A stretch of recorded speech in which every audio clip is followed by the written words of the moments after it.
Assalamualaikum warahmatullahi wabarakatuh. Saya Ridho Aji Wardana dari Pendidikan Matematika UNES Rombel B ingin mengevaluasi kelayakan proyek yang benar dari perusahaan Yosel Resto. Yang pertama, diketahui data dari sumber sekunder, yaitu total kebutuhan dana investasi, sumber dana awal atau kredit dari bank.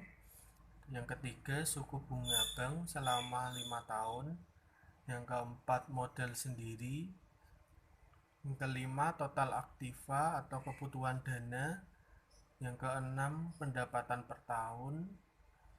Selanjutnya, total biaya tetap, total gaji karyawan, total biaya pemeliharaan, yaitu kayak pembangunan atau pemeliharaan alat-alat restoran. Yang ke-10, tokas dan setara kas akhir tahun ke-1, tahun kedua, tahun ketiga. Selanjutnya kita cari HPP. HPP itu harga pokok penjualan, yang rumusnya harga pokok per unit ditambah bahan pembantu ditambah BTK tambah BOP.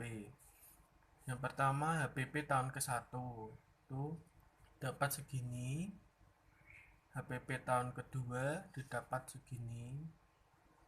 HPP tahun ketiga diperoleh seperti ini. Selanjutnya, penilaian investasi. Penilaian investasi yang pertama itu ada rasio. Rasio ini berguna untuk memperhitungkan jumlah keseluruhan pendapatan dibanding dengan jumlah keseluruhan biaya. Ini total Venezuela atau total dari kas yang pertama tadi dibagi dengan total harga. Hasilnya 2,4. Terus yang kedua itu ada ARR atau Average Rate of Return, yaitu dengan membandingkan rata-rata EAT dengan rata-rata investasi. Modalnya yang tadi kan modal kerja ada 29 miliar.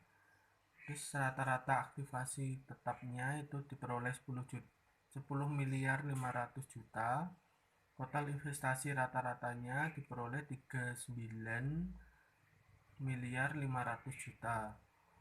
Terus diperoleh periode ke-1 seperti ini. Nanti ARR-nya dibagi antara jumlah seluruh periode EAT seluruh periode dibagi sama jumlah investasi rata-ratanya dikali 100% diperoleh 52,70%. Terus PP-nya atau payback-nya menilai layak tidaknya usulan proyek investasi cukup dengan membandingkan antara waktu pengembalian jumlah dana untuk investasi dengan umur ekonomis. Itu yang chiefnya itu EAT plus depresiasi. Depresiasi itu didapat dari keuntungannya di laba sebelumnya. Itu tahun pertama ini seperti yang di atas EAT-nya, tahun pertama, tahun kedua, tahun ketiga, tinggal dijumlahkan sama depresiasinya. Diperoleh PP-nya yaitu ini hasil depresiasi, hasil chiefnya dibagi dengan jumlah 21 itu didapat dari ini jumlah tahun ketiga dikali 12 bulan atau 1 tahun sama dengan 4,18 dijabarkan jadi 4 bulan 6 hari. Totalnya 2 tahun.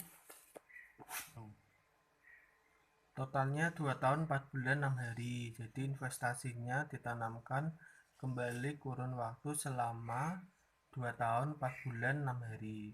Terus NPV-nya ini tahun pertama, div-nya tadi didapat, div ini yang depresiasi dikali 7% dihasilkan seperti ini. Terus PV nya itu yang ini prevent value didapat seperti ini dikalikan shift dikali dv, terus di total jumlahnya seperti ini jika NPV nya lebih dari 0 maka proyek diterima positif, kalau kurang dari 0 ditolak negatif, sama dengan 0 ini tetap atau perlu pertimbangan lagi.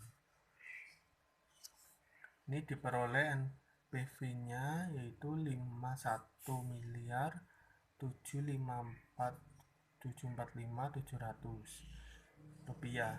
Dengan demikian investasi yang dilakukan pembuatan Yusel Presto itu dapat dikatakan layak karena hasilnya positif sebesar seperti ini. Terus investasi atau IRR itu didapat dari tadi kan ini yang tabel ini seperti kayak tabel NPV, tinggal ditambah dikalikan lagi DV dikurangi 10%, DV nya ini kurangi 10%, didapat PV nya lagi, hasil dari perkalian PV yang sebelumnya dikali DV yang baru, di total IRR nya didapat 10,60%. Dengan demikian dikatakan perusahaan Yusel dapat dikatakan layak IRR-nya karena lebih dari I atau 7%. Terus pengambilan modal ini didapat setelah tahun ke-1, ke-2, ke-3 ini dapat 41,80%, 40,84%, 49,99%. Rasionya ini menunjukkan bahwa perusahaan mampu mengembalikan modal sebesar 41,98% dalam 1 tahun. Ini dari perhitungan sebelumnya disimpulkan usaha ini melakukan perhitungan pada analisis cash flow dan laporan laba rugi sehingga diketahui perkembangan ekonomi dari tahun ke tahun. Jadi tadi diperoleh yaitu rasio ARR, PP, NPV, IRR, dan semua perhitungan itu menghasilkan kesimpulan bahwa Yusel Presto dapat dikatakan layak. Sekian dari saya, bila ada kesalahan mohon maaf. Assalamualaikum warahmatullahi wabarakatuh.